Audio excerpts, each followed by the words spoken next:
మెరుపు బల్లెం. 14 ఏళ్ల ఆడపిల్లను ఒక రాత్రి గడపడానికి రమ్మన్నాడు ఒక యువకుడు. పేరు నందలాల్.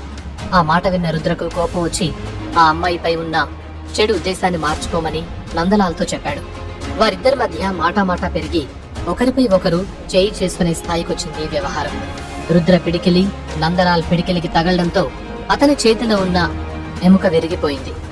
ఇప్పటిదాకా అమ్మాయి కోసం ఏదైనా చేయటానికి సిద్ధంగా ఉన్న నందలాల్కు తనకన్నా రుద్ర బలవంతుడని అర్థమై ఆ గొడవను అక్కడితో వదిలేసి ప్రాణాలు కాపాడుకోవడం కోసం పరిగెత్తడం మొదలుపెట్టాడు. అంతలోనే తననెవరో పట్టుకున్నట్టనిపించింది. ఆ పట్టు బిగుత్వాన్ని చూసి తనను పట్టుకుంది రుద్ర అని క్షణంలో గ్రహించాడు. రుద్ర పట్టుకున్నాడు అన్న భయంతో, దేవుడా, వీడికి నేను ఇలా చిక్కానేంటి? వీడి చేతుల్లో చావు దెబ్బ తినకుండా కాపాడు అంటూ మనసులో వేడుకున్నాడు. ఇంతలోనే రుద్ర తన శక్తులను ఉపయోగించి అతడి మెడ పట్టుకుని నందలాల్ని గాల్లోకి లేపాడు. దాంతో ఆ యువకుడు ప్రాణాలు పోగొట్టుకుంటానన్న భయంలో ఉన్నాడు. తనకిప్పుడు ఏం చేయాలో అర్థం కావటం లేదు. ఇప్పటిదాకా అమ్మాయి ముఖ్యమని అనుకున్న నందలాల్ అమ్మాయి కంటే ఇప్పుడు తన ప్రాణాలే ముఖ్యమని అనుకుంటున్నాడు. ఇప్పుడు అతను రుద్ర వైపు చూసి, నా వల్ల పొరపాటు జరిగింది. నేను అనుకున్న దానికంటే నువ్వు చాలా శక్తివంతుడివి. దయచేసి నన్ను వదిలేయ్ అని ప్రాధేయపడ్డాడు. ఆ మాట విని కూడా రుద్ర ఏమీ మాట్లాడకుండా ఆ యువకుడి మెడను గట్టిగా పట్టుకుని అతని శరీరాన్ని గాల్లో ఉంచాడు. ఇందాకటిదాకా ఏ నోటితో అయితే నందలాల్ నవ్వుతున్నాడో ఇప్పుడు అదే నోటితో ఊపిరి కూడా పీల్చుకోవడానికి కష్టపడుతున్నాడు. ఇదంతా గమనిస్తూ అక్కడున్న వారందరూ ఆశ్చర్యంతో వారి కళ్లను పెద్దవి చేసుకుని చూస్తున్నారు. ఎంతో పేరు పలుకుబడి కలిగిన ఆ యువకుడు ఒక సామాన్యుణ్ణి వేడుకోవటం ఏంటా అని అక్కడున్న వారందరూ అవాక్కవుతున్నారు. క్షణాలు గడుస్తున్న కొద్దీ రుద్ర ఉపయోగిస్తున్న శక్తుల్ని తట్టుకోవటం నందలాల్ వల్ల అవటం లేదు. ఊపిరి తీసుకోవడానికి ఇబ్బంది పడుతున్న ఆ యువకుణ్ణి చూశాక ఆ అమ్మాయి మొహంలో ఒక చిరునవ్వు కనిపించింది. తన తరపున రుద్ర ఆ నీచునికి సరైన బుద్ధి చెబుతున్నాడని లోలోన సంతోషిస్తూ కొద్ది క్షణాలు అక్కడే చూస్తూ ఉంది. నిజానికి రుద్ర పట్టుకున్న యువకుడు దివ్య శక్తి సంస్థలో చివరి అంతస్తులో శిక్షణ పొందుతున్న శిష్యుల్లో ఒకడు. పైగా చాలా గొప్ప గొప్ప శక్తులు పొందిన వ్యక్తి. అందుకని అతనికి పొగరు మరియు గర్వం ఎక్కువ అని చాలా మంది అంటారు. కానీ అంత శక్తివంతమైన వ్యక్తి రుద్ర చేతిలో ఒక దెబ్బ కూడా తట్టుకోలేకపోయాడని అక్కడున్న దివ్య శక్తి సంస్థలో శిక్షణ పొందుతున్న మిగిలిన సభ్యులందరూ ఆశ్చర్యానికి గురై స్తబ్దులయ్యారు. గాల్లో వేలాడుతున్న కొద్దీ ఊపిరి తీసుకోవడానికి కష్టంగా మారిన తమ తోటి విద్యార్థిని చూసి పట్టలేనంత కోపం తెచ్చుకుంటున్నారు. సాధారణంగా వీరందరూ అమాయకపు ప్రజల మీద అన్యాయంగా అక్రమాలు చేస్తారు. అటువంటిది ఈ రోజు వీరిపై ఒక వ్యక్తి ఎదురు దాడి చేస్తున్నాడు అన్న విషయం వీరందరికీ కోపం తెప్పించింది. వారిలో ఒక వ్యక్తి రుద్రవైపు చూసి గట్టిగా అరుస్తూ, ముక్కు మొహం తెలియని వ్యక్తివి, మూసుకుని వెళ్లిపో. నా స్నేహితుని వదలకపోతే ఈ రోజు నీ ప్రాణాలు పోతాయి అని ఆవేశంగా అరిచాడు. మరొక వ్యక్తి కూడా రుద్రవైపు కోపంగా గట్టిగా అరుస్తూ, తనకేమైనా హాని కలిగితే నీ ప్రాణాలు తీస్తాం. ఇప్పటికిప్పుడు తనని వదిలేసి క్షమాపణలు అడిగితేనే నీకు ప్రాణభిక్షుంటుంది అని బెదిరించాడు. వాళ్ళు చెబుతున్న మాటల్ని రుద్ర ఏమాత్రం పట్టించుకోకుండా తన చేతిలో ప్రాణాలు కోల్పోయే స్థితిలో ఉన్న యువకుడితో, నేను నీకు చెప్పాను కదా, 3 లెక్క పెట్టేలోపు ఆ అమ్మాయిని వదిలేయమని. ఒకవేళ ఆమెను వదిలేయకపోతే నిన్ను కూడా వదిలిపెట్టనని చెప్పాను. ఇప్పుడు నీ కర్మకు ఫలితాన్ని అనుభవించు అని అన్నాడు రుద్ర. ఈ మాట విన్నా కానీ ఆ యువకుడు ఏమీ మాట్లాడలేని పరిస్థితుల్లో ఉన్నాడు. తన కళ్ళు ఊపిరి ఆడకపోవడంతో నిదానంగా మూసుకుపోతూ ఉన్నాయి. తన శరీరం నుంచి ఏ క్షణంలో అయినా ప్రాణాలు పోయే అవకాశం ఉంది.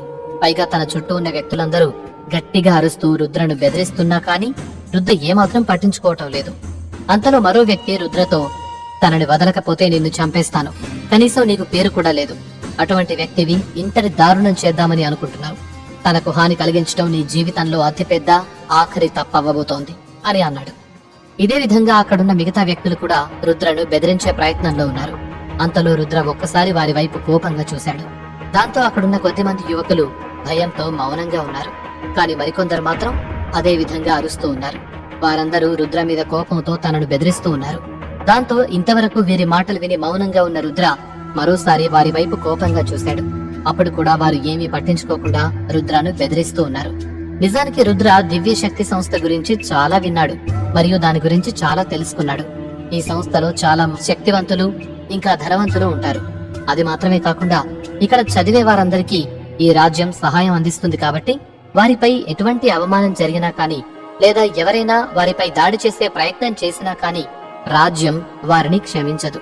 ఆ విషయాన్ని గుర్తుంచుకుని వారందరూ చాలా పొగరుగా గర్వంగా ఉంటారు. వారు ఎన్ని తప్పులు చేసినా ఎవరూ పెద్దగా పట్టించుకోరు. కాబట్టి ధైర్యంతో రుద్రను బెదిరిస్తున్నారని తనకు తెలుసు. అందుకే ఇప్పటిదాకా మౌనంగా ఉన్నాడు. కానీ వారందరూ చాలా సేపటి నుంచి బెదిరిస్తూ ఉండగా రుద్రకు కోపం వచ్చింది. దాంతో రుద్ర వారందరికీ వినిపించేట్టు కోపంతో గట్టిగా అరుస్తూ, నన్ను ప్రశ్నించే ముందు మీరు నాకు ఒక విషయం చెప్పండి. అసలు నన్ను బెదిరించేందుకు మీరెవరు అని అడిగాడు. ఆ మాటలు విన్న వెంటనే అక్కడున్న అందరూ మౌనంగా ఉన్నారు. ఎందుకంటే వారు రుద్ర ఒక పెద్ద కుటుంబానికి చెందిన వ్యక్తి అయ్యుండొచ్చని అనుకున్నారు. కానీ అంతలోనే ఒక వ్యక్తి రుద్ర వైపు కోపంగా చూస్తూ, నేను సింహ వంశావళికి చెందినవాణ్ణి. నా పేరు రాజసింహ. ఇప్పుడు చెప్పు, నేను నిన్ను బెదిరించొచ్చా అని పొగరుగా చెప్పాడు. ఈ మాటలు విన్న వెంటనే అక్కడ అందరూ మౌనంగా ఉండిపోయారు. నిజానికి ఆ వ్యక్తి రుద్రను బెదిరించడానికి ఇంకా సిద్ధపడలేదు. కేవలం తన కుటుంబం గురించి గొప్పగా చెప్పుకునే ప్రయత్నంలో ఉన్నాడు. కొద్దిసేపటి నుంచి అరుస్తూ ఉన్న వ్యక్తులందరూ ఇప్పుడు వారి మధ్యలో వారు గుసగుసలాడుకుంటున్నారు. నిజానికి సింహ వంశావళి నుంచి ఒక వ్యక్తి ఇక్కడికి వచ్చాడు అంటే వారేమాత్రం నమ్మలేకపోతున్నారు. ఇప్పుడు రుద్ర సింహ వంశావళికి చెందిన ఈ వ్యక్తి ఎదురుగా క్షమాపణలు కోరాల్సిందే అని కొందరు అనుకున్నారు. మరోపక్క రుద్ర తన మనసులో, ఇతను సింహ వంశావళికి చెందిన వ్యక్తి అవ్వటం చాలా ఆశ్చర్యంగా ఉంది. నేను వీరి కుటుంబానికి చెందిన ప్రతాపసింహను చంపటం వీరికి ముందే తెలిసుండాలి. దాంతో వీరు నాపై పగతో కోపంతో రగిలిపోతూ ఉండాలి. కాని ఇతను చూస్తుంటే ఆ విషయాన్ని ఇప్పటిదాకా తెలుసుకున్నట్టు లేడు అని అనుకుంటూ ఆ వ్యక్తి వైపు చూశాడు. నిజానికి సింహ వంశావళిని ఎదుర్కొనే ధైర్యం ఎవ్వరూ చేయలేదు. పైగా రుద్ర ఇప్పటికే ప్రతాపసింహుడి ప్రాణాలు తీయటం వల్ల కొద్దిగా సమస్యల్లో ఉన్నాడు. అటువంటిది ఈ సమయంలో సింహ వంశావళికి చెందిన మరొక వ్యక్తిపై దాడి చేస్తే చాలా పెద్ద సమస్య అవుతుంది. ఈ విషయాల గురించి ఆలోచిస్తూ రుద్ర ఆ వ్యక్తిని కొద్దిగా కోపంగా చూశాడు. కాని కొద్దిసేపట్లోనే తన మనసులో ధైర్యం తెచ్చుకొని అతనితో, నువ్వు సింహ వంశావళికి చెందినవాడివైతే ఏంటట, నేనేమీ పట్టించుకోను. నువ్వెంత బెదిరించినా ఏం చేసినా నాకెటువంటి పట్టింపు ఉండదు అని అంటూనే రుద్ర తన చేతిలో ఉన్న యువకుడిని కిందకు పడేసి ఆ వ్యక్తి మీదకు వేగంగా దూసుకువెళ్లి అతన్ని ఒక్క గుద్దు గుద్దాడు. దాంతో ఆ వ్యక్తి గాల్లో ఎగురుతూ చాలా దూరం వెళ్లిపడ్డాడు. రుద్ర ఇటువంటి పని చేస్తాడని ఎవరూ ఊహించలేదు. ఎందుకంటే సింహ వంశావళికి చెందినవారు రాజ్యంలో అత్యంత శక్తివంతమైన కుటుంబం నుంచి వచ్చిన వారు కాబట్టి వారికి ఎదురెళ్తే ప్రాణాలు పోతాయని అందరూ మౌనంగా ఉంటారు. వారు ఎన్ని అరాచకాలు చేసినా కానీ ఎదురు సమాధానం చెప్పే ధైర్యం ఎవరికీ లేదు. అటువంటిది రుద్ర తను సింహ వంశావళికి చెందిన వ్యక్తిని చెప్పినా కానీ ఏమాత్రం పట్టించుకోకుండా అతనిపై దాడి చేయటం ఆశ్చర్యకరమైన విషయం. వారిలో కొందరు, ఈ అబ్బాయి కనీసం సింహ వంశావళి వంటి శక్తివంతమైన కుటుంబాలకు దూరంగా ఉండాలని కూడా నేర్చుకోలేదేంటి అనుకుంటే, మరికొంతమంది ఇక వీడి ప్రాణాలు పోయినట్టే అనుకున్నారు. మరికొందరేమో అసలు ఎంత ధైర్యం ఉంటే సింహ వంశావళికి చెందిన వ్యక్తిపై ఇతను దాడి చేస్తాడు, ఇటువంటి వారిని చాలా కఠినంగా శిక్షించాలి, లేకపోతే వీరు మరిన్ని చెడ్డ పనులు చేయడానికి సిద్ధపడతారు అనుకున్నారు. అంతేకాని ఏ ఒక్కరు కూడా రుద్ర చేసింది సరైందే అని అనుకోలేదు. కాని రుద్ర మాత్రం ధైర్యంగా అక్కడున్న వ్యక్తులందరినీ ఎదుర్కోవటం చాలా ఆశ్చర్యపరిచింది. అసలు రుద్ర ఇటువంటి పని చేస్తాడని ఎవరూ ఊహించలేదు. కాని అతను కొద్దిగా కూడా భయపడకుండా ధైర్యంగా ఎదుర్కోవడం చూసి అందరూ ఆశ్చర్యపోయారు. రుద్ర ముందుగా అయితే దివ్యశక్తి సంస్థకు సంబంధించిన శిష్యుల గురించి ఏమాత్రం ఆలోచించలేదు. దాంతోనే అందరూ ఒక పక్క ఆశ్చర్యంలో ఉన్నారు. ఇప్పుడు సింహ వంశావళికి చెందిన ఒక వ్యక్తిపై దాడి చేయడంతో వారు అసలేం జరిగిందో అర్థం చేసుకోలేక తమ కళ్లను తామే నమ్మలేకపోతున్నారు. కానీ ఒక విషయం మాత్రం ఒప్పుకోవాల్సిందే, రుద్ర చేసిన ధైర్యవంతమైన పని వల్ల అక్కడున్న వారందరూ రుద్రపై కొద్దిగా భయాన్ని పెంచుకున్నారు. ఇంతలోనే దూరంగా పడిన రాజసింహ లేచి నిలబడి కొద్ది అడుగులు ముందుకు వేసి ఆవేశంగా అరుస్తూ, నీకు నిజంగానే ఈ రోజు ప్రాణాలతో బయటపడడం ఇష్టం లేదనుకుంటాను, అందుకే నా మీద చేయి చేసే దుస్సాహసం చేశావు అని ఆగ్రహంగా అరిచాడు. అలా అరుస్తూ ఉండగానే రాజసింహ కళ్లలో నుంచి ఒక మెరుపు అతని శరీరం అంతా ప్రవహించింది. అందరూ చూస్తూ ఉండగానే ఆ మెరుపు ఒక శక్తి తేజంలాగా రాజసింహ చుట్టూ లేత గులాబీ రంగు కాంతిని వెదజల్లుతూ అద్భుతంగా కనిపిస్తుంది.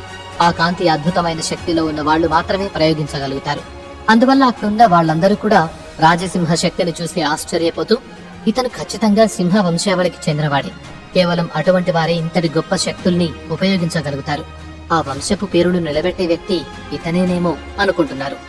అక్కడున్న ప్రజల గుంపులో నుంచి ఒక అతను గట్టిగా అరుస్తూ రుద్రను ఉద్దేశించి, ఇక నీ చావు ఖాయమే అని అన్నాడు.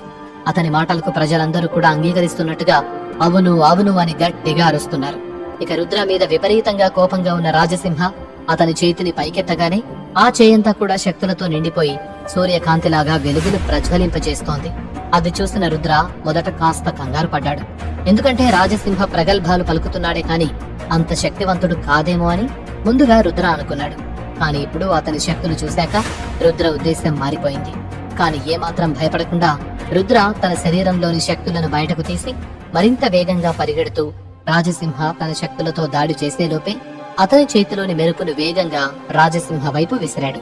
కాని అప్పటికే రాజసింహ సిద్ధంగా ఉండటంతో ఆ దాడిని ఎదుర్కొని తన కాంతితో మెరుపును మాయం చేశాడు. ఆ తర్వాత తన మనసులో రాజసింహ, వీడికెంత ధైర్యం! నేను గొప్ప వంశానికి చెందినవాణ్ణని చెప్పాక కూడా నా మీదే దాడి చేస్తాడా? నా శక్తుల్ని చూశాక వీడు కాస్త కూడా భయపడ్డం లేదు. ఈ రోజు చావు భయం ఎలా ఉంటుందో వీడికి రుచి చూపించక తప్పదు అని నిశ్చయించుకున్నాడు.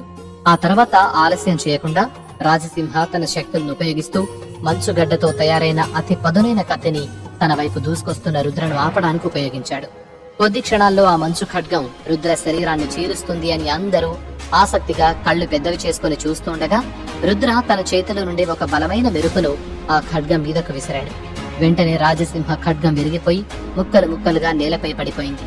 అది మాత్రమే కాకుండా ఖడ్గం తన చేతిలో ఉండటంతో రుద్ర మెరుపు శక్తి రాజసింహ చేతిని కూడా తాకడంతో ఒక్కసారిగా రాజసింహ చేయి తిమ్మిరిగా అయిపోయింది.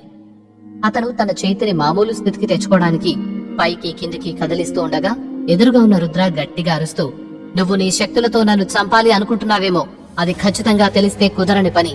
ఎందుకంటే నువ్వు నాకంటే శక్తివంతునివైనా నువ్వు నన్ను చంపడం అసాధ్యం అని అరుస్తూ గాల్లోకి లేచి రాజసింహ మీదకు దూకాడు.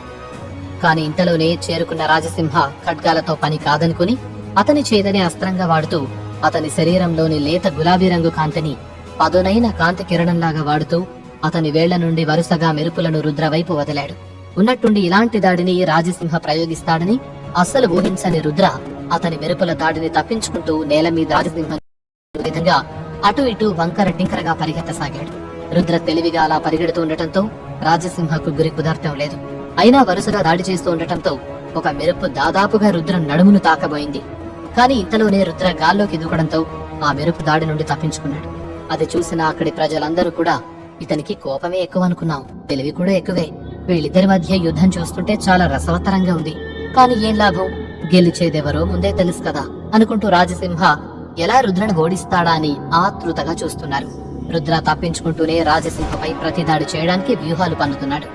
అంతలోనే అతనికి ఒక గొప్ప ఆలోచన రావడంతో వెంటనే అతని శక్తులను ఉపయోగించి ఒక మెరుపు బల్లాన్ని అతని శక్తులతో సృష్టించి తనపై విరుచుకు పడుతున్న మెరుపుల పైకి విసిరాడు. అంత గొప్ప శక్తులు రెండు ఒక్కసారిగా ప్రతిఘటించడంతో అక్కడ భూమి ప్రకంపించినట్టుగా శబ్దం వినిపించింది. ఆ రెండు శక్తుల వల్ల అద్భుతమైన కాంతి ఆ ప్రదేశమంతా చుట్టుముట్టడంతో అక్కడున్న జనాలందరూ ఆ కాంతిని తట్టుకోలేక కళ్ళు మూసుకున్నారు. ఆ వెంటనే రుద్ర గట్టిగా అరిచి మనసులోనే మంత్రాన్ని జపించి తన చేతిని పైకెత్తాడు. క్షణం పూర్తి కాకముందే ఆకాశం నుంచి మరియు నేల నుంచి రెండు రంగుల్లో ఉన్న మెరుపులొచ్చి అతడి చేతిలో ఏకమై ఒక అద్భుతమైన మెరుపుల బల్లెంలా మారిపోయాయి. ఆ మెరుపు బల్లాన్ని చూసిన రాజసింహ రుద్రనే కళ్ళార్పకుండా చూస్తూ తనలో ఉన్న మర్మకళ శక్తిని ఖడ్గంగా మార్చి రుద్ర పైకి వదిలాడు. ఇంతకీ ఈ యుద్ధంలో రుద్ర గెలుస్తాడా, లేక ప్రజలందరూ ఆశిస్తున్నట్టుగా రాజసింహ రుద్రని ఓడిస్తాడా?